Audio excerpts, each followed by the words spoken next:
So I have this theory that I got from this richest man in Babylon. He doesn't explain it exactly like this, but this is my take on it. It's called the 60-20-20 rule. I've been teaching it around Zambia. I've been teaching it around Denmark. And apparently, women get it faster than men. I don't know why. But if you're a man listening to this, try to join the pack for the people who are actually doing it. It's called the 60-20-20 rule. And this one, I can also split it into what is called the 70-20-10 rule or the 70-30 rule. If you are living with your parents, I would advise you go for the 70-30 rule or the 70-20-10 rule. If you're living on your own, I would advise that you go not so hard on yourself. You go with the 60-20-20. So the 60% is what you pay for the needs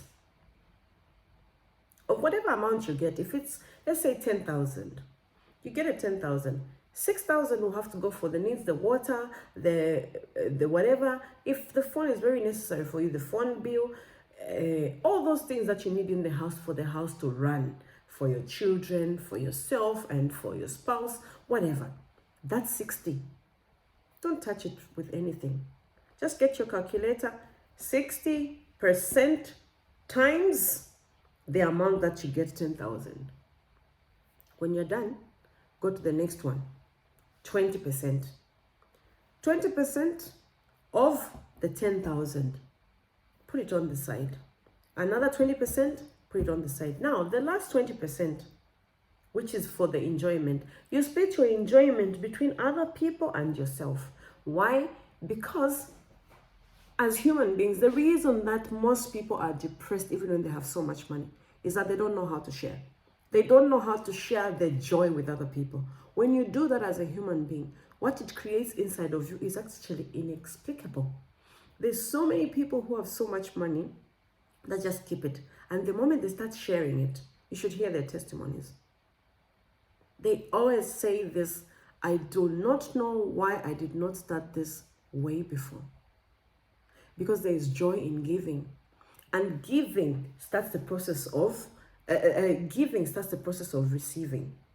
What you receive by giving someone else, you can literally not explain it. I don't know what's in it, but it's divine. It is so deep. It is so spiritual. I cannot explain it, but try giving someone something. Just say 10% of what I have, I'm going to give someone. Try it. So now let's go deep into it. When you actually divide this into like that, and then you find out, oh, my rent is too high. There's two things you can do. Find a home that can actually fit into what you're doing, or you find extra work to cover for the 60. But that means there's also that 60 you have to bring from there. You can go for this too. Because if you want to really have money that you're going to save as family or as a grown-up who's actually renting in your own space, it's not cheap to rent. But you will have to find that money in one way or another. And whatever you earn, do this 60-20-20 rule. I promise you, it's going to just exponentially change your life. Now we are talking money. If we could put this also in the life of social life, you can do that. I just haven't really brought this out in my social life. But thinking as I'm talking right now, it sounds actually like a thing that would be very good for any one of us to try. So you find out if these bills go beyond the 60%. Find ways to tune them down. If your phone bill was going up to 1,000, see if you can get a cheaper subscription, or see how you can reduce on the nonsensical calls that we get to make. There are some friends that can call you hours on end and they are talking about nothing but useless stuff. Cut them off. Or you can just say, I'll talk to you just for 2 minutes. Or can we meet? Go and talk to them like this instead of wasting your phone bill. You understand? So you can put your things there and see, is this necessary? Can we cut it down, or can we actually just scrap it off? Those are some of the things that you can do. You can either cut it off or reduce it.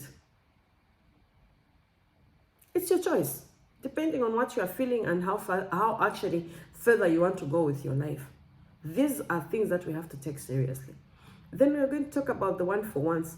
When I'm talking about the ones, it's those things that, okay, we're just going to go to the cinema, we're going to do this, we're going to do this. Those are things that you choose. Don't deny yourself that opportunity, because you're literally telling yourself, I'm too poor to do anything, but you want to be giving other people something. A 10% for yourself. Come on. Don't do that. If you can give 10% to other people, give a 10% for yourself. Like people say, you cannot give oranges which you don't have in your bag. How? It's not possible. Then the last part is the savings. I would advise, if you are in a third world country, or if you have a bank which actually gives interest by you putting your money in a savings account, put your money in a savings account and lock it for the time that you say, I want to start my business on this date. Lock it if it's 3 months, 6 months, 9 months, because then the money that you put in that savings account, it will be accumulating interest instead of it just sitting there doing nothing. The bank, remember, is using your money. So why not be wise and lock it and let it have a little bit of interest instead of you just keeping it in your normal account, current account, you call it, where you withdraw the money from. Be wise. Be wise. Be wise. And the 60%, we've already talked about it. So remember, put your savings 20%. The other 20%, you split it between yourself and giving it to charity, or giving it to other people, or giving it to a church. I call it tithing. It's up to you. It doesn't matter where that 10% goes to. Just don't keep it yourself, because you're just calling yourself poor, poor, poor, poor, poor me. I can't afford to give away anything. Yeah. You also can't afford to receive anything. Giving starts the process of receiving. Remember that.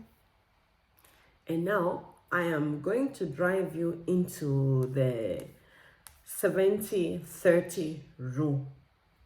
So this 70-30 rule, how does it work? The 70-20-10 rule, or the 70-30 rule, this is what I would say. It's best for children who are still living with their parents, or young adults who are still living with their parents. Because some traditions, you're only supposed to leave your mom and your father's home when you are married, or when you've gone to university, something like that. But if you're living with your parents and you're starting your own business because of traditional thinking that you have to stay at home, or maybe by choice you want to stay at home, your parents are actually paying the rent for you, they are paying the water for you, and whatever. So if I were you, what I would do is give a 20% to my parents for home,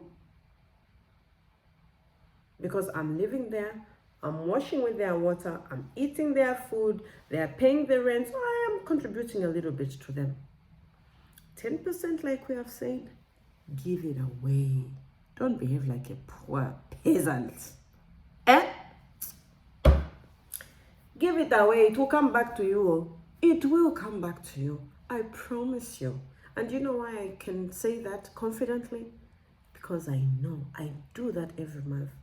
I know what it is. I know how it feels to actually just walk into some place where somebody just, I was thinking about you. There's something that I had for you. You go like, me?